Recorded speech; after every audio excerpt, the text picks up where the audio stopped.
All right, so this is going to be a demo of the new Audio V3 features in Label Studio. This demo will be done in Label Studio Enterprise, but is the exact same feature in Label Studio open source as well. I'll just go through the various things that are able to be done within the new audio interface, and just kind of run through a general workflow that can be used, just one of the samples that can be used within Label Studio. So as you can see initially here, this is just a quick demo that I threw together. It's based off of the base sound, or the audio, or the sound event detection within the audio templates. I'll just walk through from the beginning exactly how I got there and continue on from there, just showcasing the features. So we're going to actually just go back to create a new project. Going to just quickly fill in exactly the same things that I have already set up. I do have a prepared audio file. This one is just a audio track, liquid drum and bass audio track, and the sound event detection is going to be set up to detect exactly the instruments, voices, and things like that heard in the actual audio track. So we're going to use that and upload that. Just a side note, if you have larger audio files that may exceed what can be uploaded to your instance of Label Studio, you can always set actually or you can set JSON data or upload JSON data given the keys exactly as shown here. So if you have a really large audio file, it might be coming from an external S3 bucket that's not set up necessarily with regards to your Label Studio instance or account. You can actually put JSON data exactly like this right here and put in the URL where you might be finding that file, or upload basically a JSON file with that exact same data here. Just a kind of a side note. So we're going to use the base sound event detection template, but I'm going to expand upon it just a little bit, just to make it a little bit more easy to run through the demo, just so there's a little bit more to kind of show. But essentially what I'm going to be showing is very much just an extrapolation of this exact template. So I'm going to grab a prepared snippet of config here, and replace this one. There's a few other things that are unrelated to just the audio here, but really it's just an extrapolation of the events that we're looking for, and just providing a little bit more detail to each event. So kind of showcases the choices and the per region works with audio, and basically how that can kind of be a more of a real world scenario. So I'm going to go ahead with that.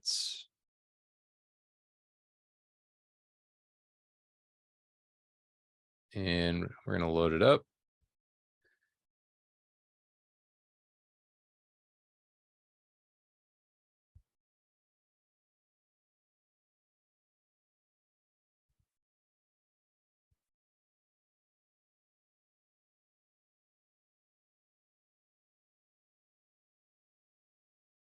And we're presented with a waveform that we can visually see, and we can play with the audio by hitting spacebar, which we configured in the actual config itself on the audio tag. it is defaulted to space if you don't specify something else for that parameter.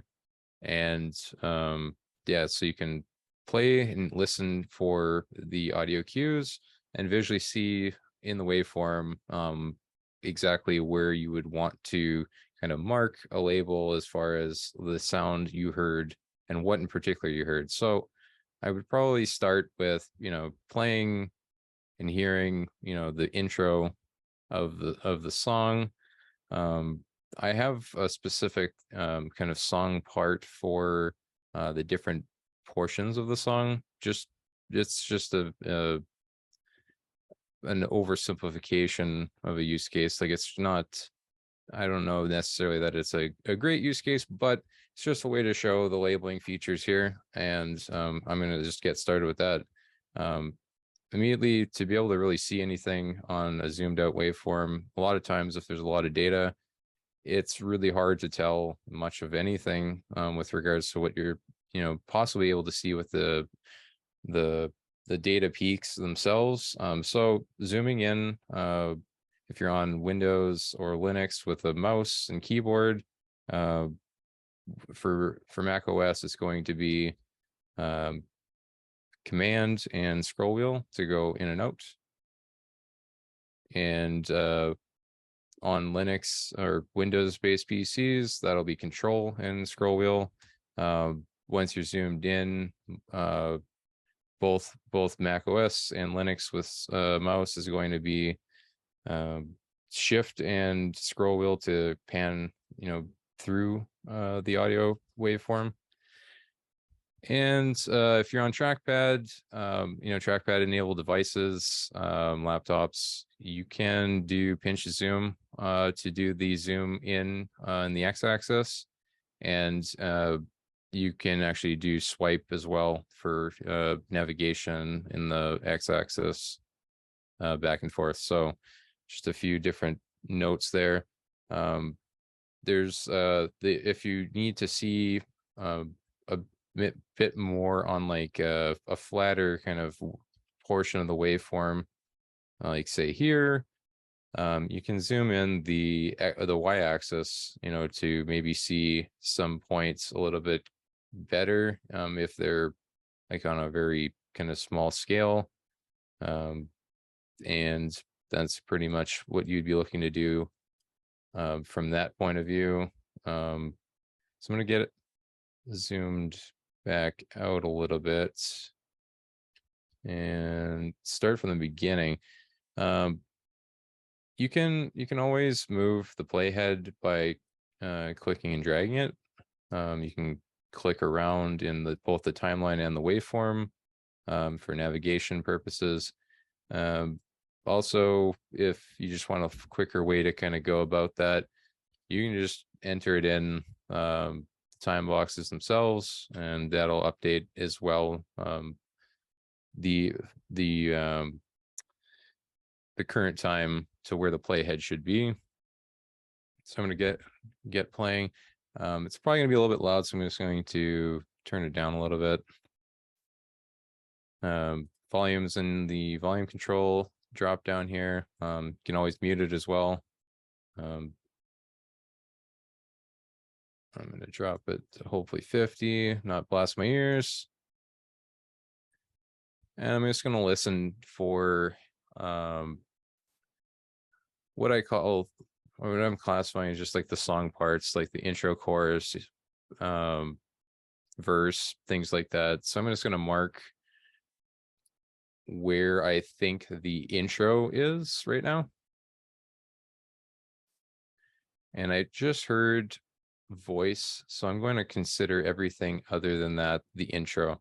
So I got to go a little bit further back here. So I can do that one of two ways. I can zoom out and then maybe adjust this left edge, like this here to all the way. But if I was maybe zoomed further in and the segment was harder to kind of, do that, where I'd have to do too many actions, you can always adjust the time directly here as well. So we can just say that it started at 0 and we think it's about 23 seconds ish. We'll just make that exactly. So we'll just go like that, and boom. Now we're 0 to 23 seconds. We'll consider as the intro, not the verse.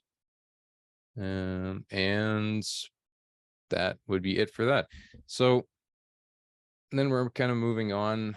We heard some voice in that next segment, so we're probably looking to start labeling some form of voice related event here. So we're going to take a look at that. I'm going to slide myself over a bit. Again, that's shift in the scroll wheel to kind of scroll along the x-axis. And I'm going to start my playhead at exactly 23 seconds, as we had already determined that that's about where the voice kind of triggered and where we consider the intro. We'll just say it's the intro. The intro is actually probably encompassing the voice, but we're just for the sake of demo, we'll consider this the start of another event. So we're going to move the playhead here right to 23 seconds. And I don't know where the voice is going to end. I didn't know where the intro was going to end. So instead of this time just taking a guess, I'm going to deselect my current region here. And you can do that with escape. You can click to toggle on the actual region itself. You can, but in this case, I'm going to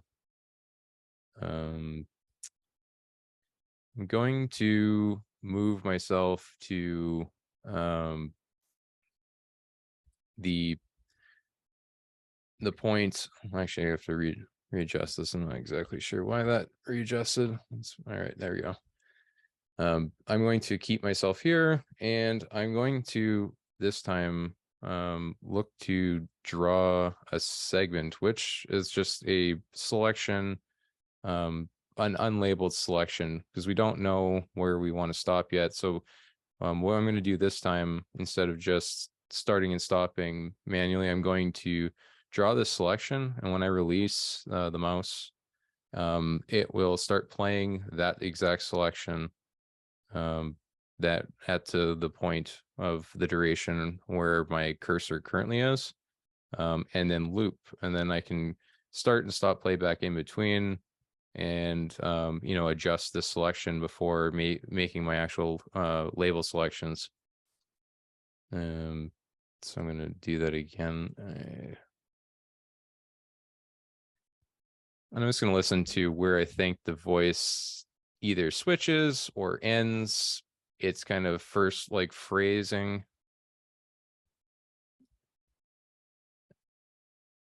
All right, I can already see that this is probably going a little bit longer. So I'm gonna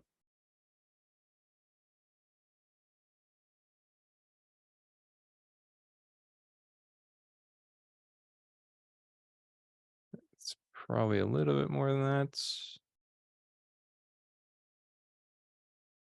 A little bit more.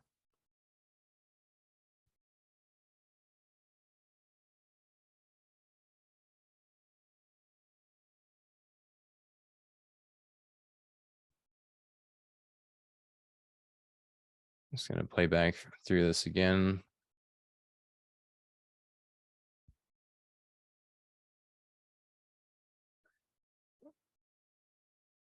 I think it's about here. So I'm just gonna consider this a voice section here. And I'm going to move on. Deselecting this time, I'm going to hit U. You can hit escape. You can toggle by clicking on the region here or here. And yeah, that'll get you out of that selection. Start a new one. And I'm going to start the playback here. This time I'm hearing strictly instruments, so I'm going to be probably looking to use this selection as instruments here. So I'm just going to guess that it goes this.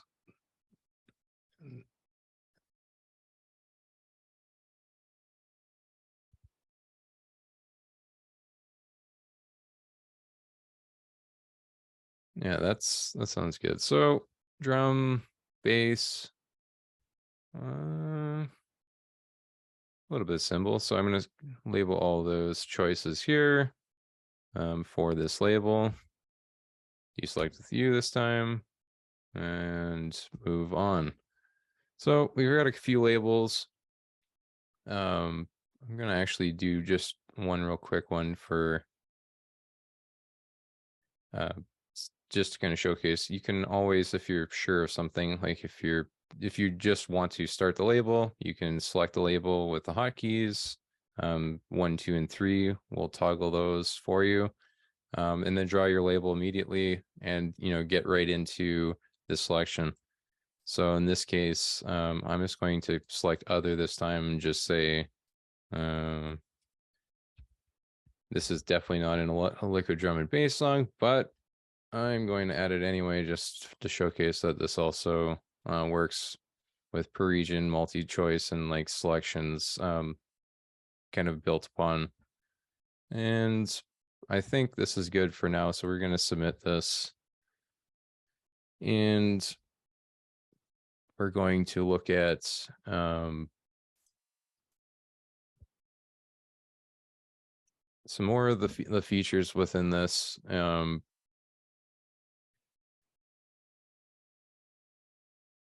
All right, so again, zooming in, we can zoom in up to around, I think it's about 1,500 times a zoom. It's on most audio files, so it's about what the max is right now with this. Your cursor, you can always see the kind of the position of where your crosshairs are. There's kind of like a thin gray line that also kind of follows your cursor, so you can kind of see exactly where you are at all times. Let's see. You can toggle the play. Well, you can actually adjust the playback speed. It's probably going to be a little bit. Make sure that my audio is not too loud.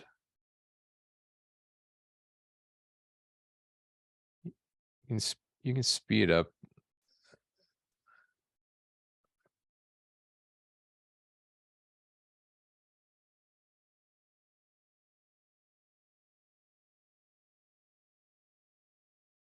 Or slow down the track as well.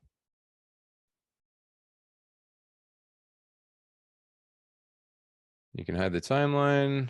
You can hide the audio wave if you're just needing to just listen, not really focus on anything there. You can bring back just the timeline itself. You can still scrub the playhead just along the timeline, no waveform. You kind of have the options of either.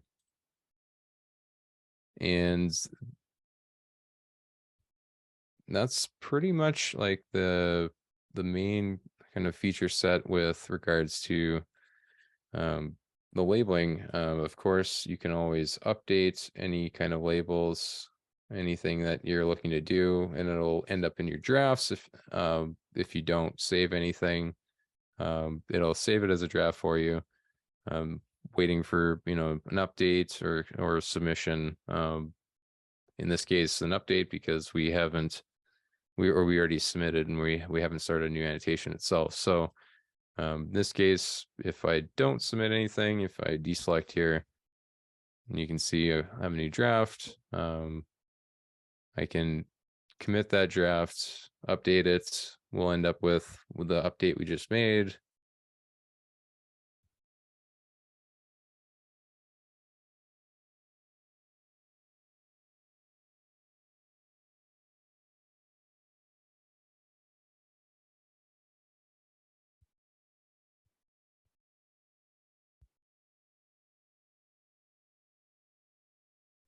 And we can see that is the update we made. But it probably was a mistake. So we can always go back.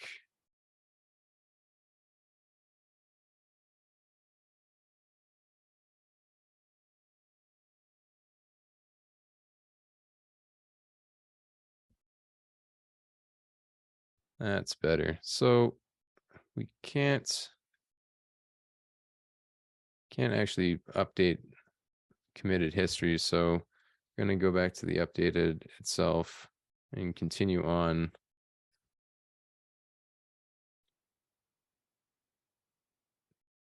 Just while that loads, these are also editable as well.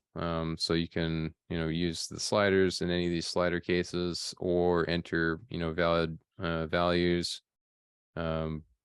These will be validated, so they'll be in red unless you give it something that is appropriate. In the case of playback speed, I believe it's 0.5 to 2.5, which is probably limited. Yeah, that's going to be limited to what the browser is going to support. So most of these are going to be, limited based on either browser support or like what the current performance support is for the interface itself. So I think this it's probably 150 times. It becomes like some of these things become not really that useful to go too high on. So, but on farther zoomed in levels, that can sometimes in a very, very minute detail can help be able to tell a little bit more difference between something with like very, very small float numbers to be able to tell that, some pin drop or something actually happened that's on the track that, is almost what could be looked at as silence in some cases until you zoom in and really kind of tweak these values. So kind of useful, not always useful, depends on your zoom level. The X and Y are pretty related in that regard. So got to use both to really kind of dial in exactly what you're looking for. And we're always looking to improve those tools as well. So look for more improvements there in the coming future. Let me think. What else is there to really say? Yeah, so there's a couple other things as well. Let me think.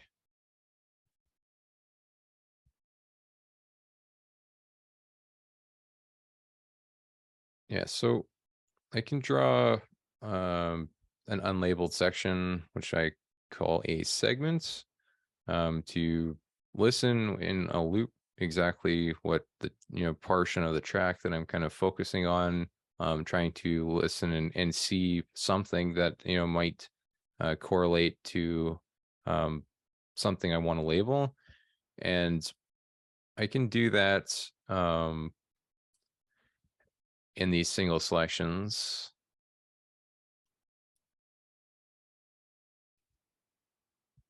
I'm going to pause with a spacebar there, which is the hotkey that I had set when I started the labeling config. Also the default again. I can also, I have a section, but I can also label or start a different segment. And I can actually grow that segment like to include two different pieces. And if I was wanting to, I can actually, let's move the playhead over here. I can play between, well, actually I'll go right here. It'll play between the regions that are selected. So I can go from edge to edge of this selection. You can see the selection is continuous or contiguous here based on like the timeline. You can see with the upper kind of small gray section here just shows that these are connected, and the edge to edge will be from the edge of this gray region in the timeline to the other edge right here. So we can play from here, and you can see it goes right through and it'll loop over here at the end. I'm just going to skip to the end here just so I can loop, and we'll loop and it'll continue that way until we pause or play, and we can clear the selections with the backspace key, and that clears all of these kind of they're kind of like temporary. They're not really segments yet, or they're not really regions yet. They're just kind of a placeholder, kind of just to kind of focus in on a piece and then qualify it once you are happy with what you've heard or saw. Then you can start the labeling process from that point, and start labeling it. Hotkeys for well, with any of these things that follows everything in Label Studio as far as history. So undo, redo. So Command or Control Z, and conversely Shift and Control Z or Shift and Command Z will undo or redo whatever you've drawn or done here. With regards to labels, that'll work as it should with regards to the audio regions themselves. So that should be pretty familiar with anybody using other portions of Label Studio. It should work exactly the same here as well. Another thing we can look at is with regards to time stepping. It does time stepping in 100 millisecond increments to just kind of move ourselves forward or backwards. We can do that like with playback to kind of just skip back and forth. It's a little bit hard to go back well, it's a little bit hard to hear and go back when doing it like that. So you can always do it that way. There was another thing as well.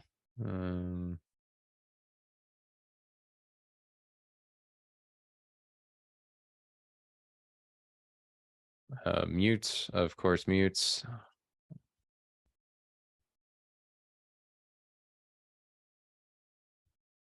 And that works as expected.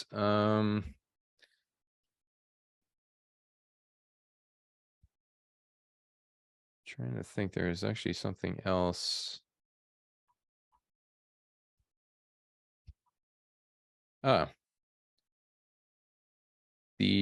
If you're kind of panned around and kind of lose track of where you are, just need a landmark maybe to kind of recenter yourself, or just to kind of quickly jump around sometimes too. If you're kind of working at one end, don't want to mess around with the zoom level, about where you want to be with regards to your landmarks of labels.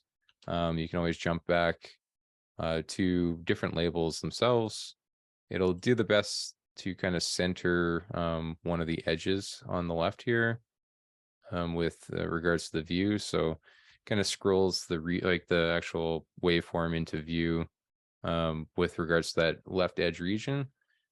Just a kind of a nice way to kind of move around if you're working.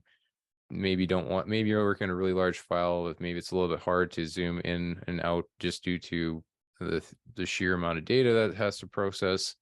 That does help to kind of just navigate around to get a better kind of sense of where you are in like what you're kind of labeling has kind of been done in kind of history here. So it's kind of one of the ways that I like to navigate. It seems to be a pretty useful way, especially with, like I said, with regards to if you have a pretty large file that's kind of, you don't really want to be moving the zoom. Maybe you just really are kind of focused on a certain portion, but need to kind of jump around. You can always jump around with these. You can jump around with, navigating manually with resetting any of these values, like in the current time. You can always update any of these values here, both by, manually updating it like that, or you can always manually update directly, like for more precision, make it a little bit easier.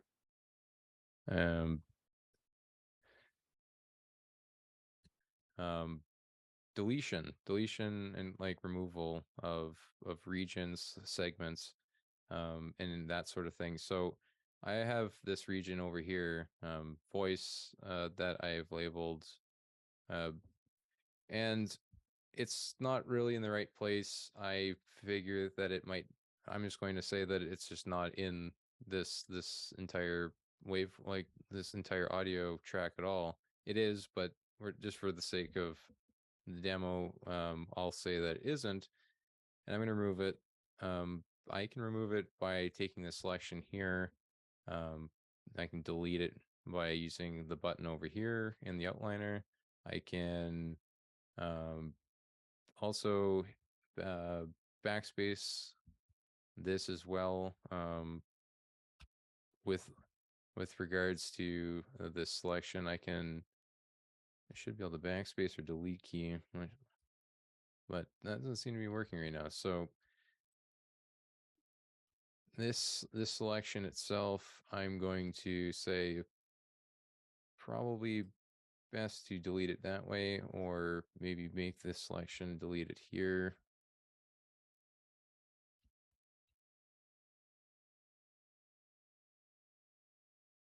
That, yes, this should be, I'll say that this should be working with backspace or delete. There is an update going in, so that by the time this is actually put in front of people, this is going to be, that will be the true way to go about it. So backspace or delete should be deleting these regions. You got this button as well. When it's selected, those will be your options to remove regions. And that's pretty much it for just kind of a quick run through of these features. With regards to that, I think that's about it. So thanks.